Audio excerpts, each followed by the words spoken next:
Hello and welcome to In the Word, your weekday guide for weekday reading and worship. My name is Jacob Toman. I'm the lead pastor at Ada CRC, and today we are talking about the conclusion to the book of Numbers, because we're reading Numbers chapters 31 through 36 this week.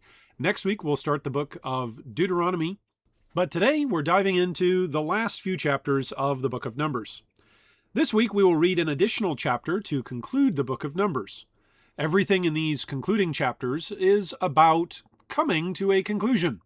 The conclusion to Numbers wraps up with the historical narratives of the last events in the life of Moses, Miriam, and Aaron. The last of the people who saw the wonders of God in Egypt were readying to exit this earth, while a new generation, born in the wilderness, was getting ready to cross the Jordan and enter the earthly promised land. The concept of inheritance is one that is dominant throughout these concluding chapters of Numbers. There is inherited leadership, as the mantle of representative rule is passed from Moses to Joshua. There is land inheritance promised with specific allotments for every tribe and clan. There is a reminder regarding previously established policy for the inheritance rights guaranteed of daughters possessing lands and accompanying marriage laws. As a new generation rose to take leadership, possession, and primary responsibility for carrying out God's decrees, honoring, remembering, and living in light of those who went before was key. Part of the purpose in looking back in remembering was to help with present-day choices and future aims. For the first free generation of ancient Israelites, life was very different from their parents' times. They had never felt the harshness of Pharaoh's rule.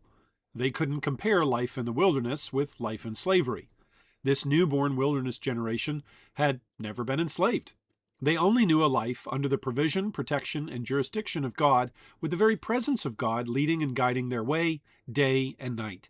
As this new generation came to the forefront of our reading, we can ask the question, would they be faithful to the Lord?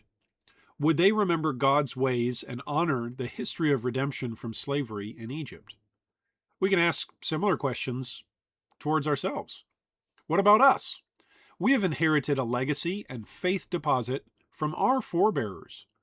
Whether we come from a multi-generational family of Christians, or we are the first people in our biological family to possess faith in Christ, we are a part of a people that spans generations. Our local churches have roots that come from the seeds of faith planted by other Christians who have long since gone to be with the Lord. Are we remembering God's ways and honoring the history of redemption God has given us? What about us? What is the legacy of faith and instruction we leave to the next generation? What are the things the next generation must do to act justly, love mercy, and walk humbly with God? What mistakes have we made along the way that we want to warn future generations about?